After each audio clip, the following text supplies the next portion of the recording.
बकवाद करने वाले लोगों की तरफ मत देखो, ये क्या कह रहे हैं, क्या बोल रहे हैं।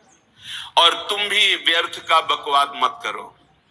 अपने समय को कीमती मान करके निरंतर प्रिया प्रीतम का नाम जप करो, उनकी गुण लीला गाओ, उनकी सेवा में रहो।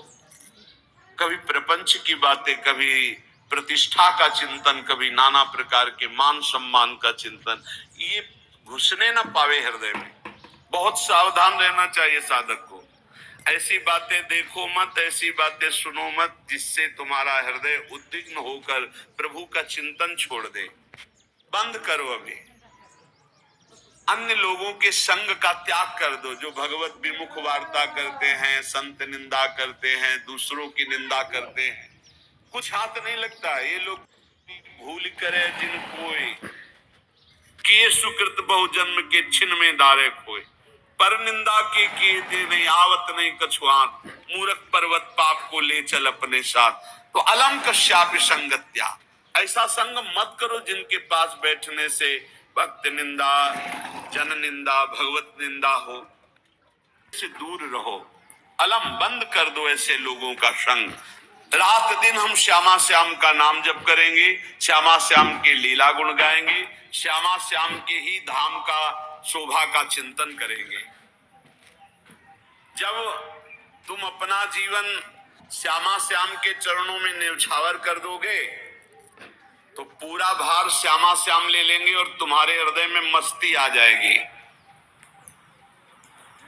जो ऐसा निश्चयी होता है, दृढ़ निश्चयी, उसके अंदर दृढ़ विश्वास, तो उसके हर समय भगवान की स्फूर्ति होती रहती है। भारी प्रतिकूलता में भी भगवान का सानिध्य अनुभव होता है। वो अनुकूलता में तो भगवान के दुलार को देखता है, लेकिन प्रतिकूलता में भगवान की विशेष कृपा को देखता है। कि ये द्वंद्वमयी वृत्तियां भक्तों के हृदय में नहीं चुभती। आए की हुज्जत नहीं, गए की तलाश नहीं, क्योंकि नित्य संयोग भगवत स्मृति के प्रभाव से प्रभु का रहता है। शोक विषाद बहुत ध्यान देने योग्य विषय है। तभी लोगों को ऐसा लगता है कि ऐसा कैसे हो सकता है, ऐसी परिस्थिति में भी ऐसा कैसे हो सकता है। क्योंकि तुम मानसिक बुद्धि से युक्त हो और वो भागवतिक स्थिति से युक्त है, इसलिए तुम उसको पार पा ही नहीं सकते। जब तुम अपना जीवन श्यामा श्याम के चरणों में समर्पित कर देते हो हृदय से, फिर उनकी कृपा से सब विघ्न दूर हो जाते, एक अपार मस्ती रहती है।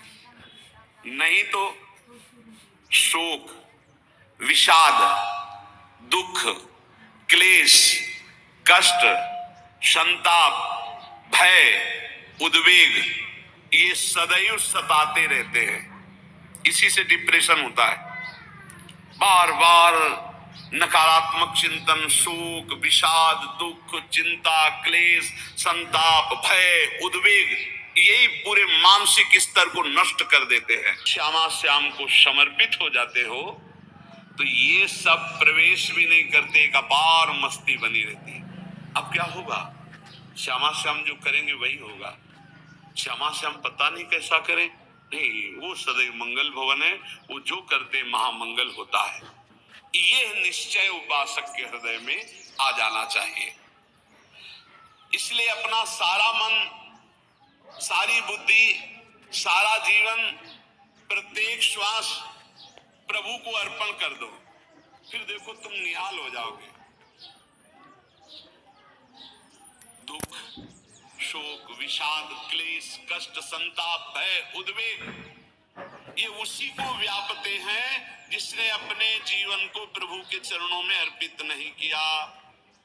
इसलिए तुम अपना सारा मन, सारी बुद्धि, सारा जीवन, प्रत्येक श्वास केवल प्रभु को अर्पित कर दो। फिर देख लेना श्वास कैसे अर्पित की जाती, राधा राधा राधा।